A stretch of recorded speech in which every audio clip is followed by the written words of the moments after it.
Put simply, I was winning far too much. So in this video, I'm going to reveal the full strategy and share a 52-page account statement with all the bets that got me banned.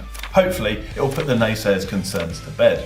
Anyone can use this method on any sport when the numbers are right because it's mathematically sound. I'll show you with an example in just a second. But before I dive into that, the results for the Bet365 account that I previously used. Now these results are from a subject access request. The template for that is shared in the description down below. So the details that I wanted from Bet365 here is what information did they have on me, who had you shared it with, and how had this led to an account restriction stopping me from placing bets with them in the future. The statement on the screen here shows the total deposits, withdrawals, and amount staked and turned over with the account. So if we deduct the withdrawals from the deposits, you'll soon see that we're £6,667.57 in profit on this particular account. Getting to that total profit was a little bit up and down, as you can see on the individual results as we scroll through those here. Some bets were winners, some bets were losers. Typically stakes were anywhere from £5 up to around about £100. The vast majority of bets were struck on the greyhound racing, so previous comments that have been on the channel where they say that that's just for mugs is not true. Sorry, I was just trying to help you guys out. But amongst their response, there was only one thing that Bet365 shared that indicated that they had restricted the account. They didn't actually share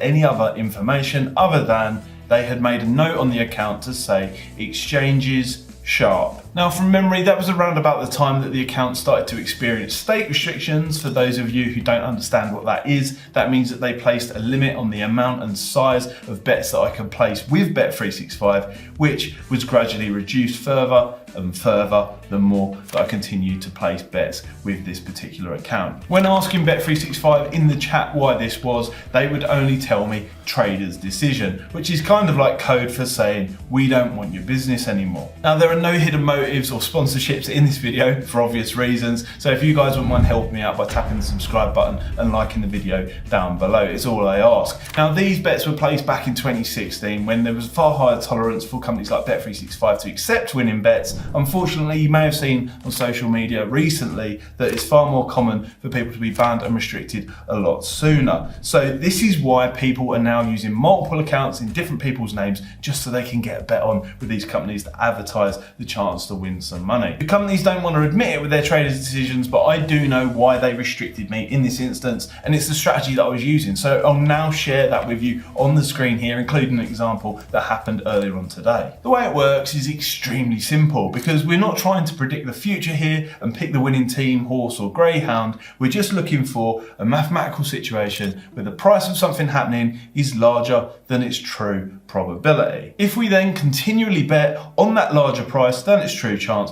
we will come out on top over the longer term. There's no question about this whatsoever. For example, if we've got an even money bet where there's 50% chance of something actually happening, decimal odds should be 2.0, fractional odds that you will win over the longer term. And this is why bookmakers like to ban people or restrict their betting stakes, because what that does is that limits the variance and doesn't allow it to play out, meaning that you're only allowed to lose. It also means that you could have picked a very good bet and lost money on that, something that a lot of people struggle to get their head around. That's why sometimes, in some instances, people have losing betting accounts or haven't won much money at all, and they find themselves getting stake restricted or banned by the sportsbook. It's not fair. It shouldn't be allowed. The government actually allows this to happen and helps the bookmakers do this in the UK, but that's just the way things are. So let's take a look at an example specifically from today where this happened, the sum total of the marketplace's view on pricing a bet. So the wisdom of the crowd is at play here.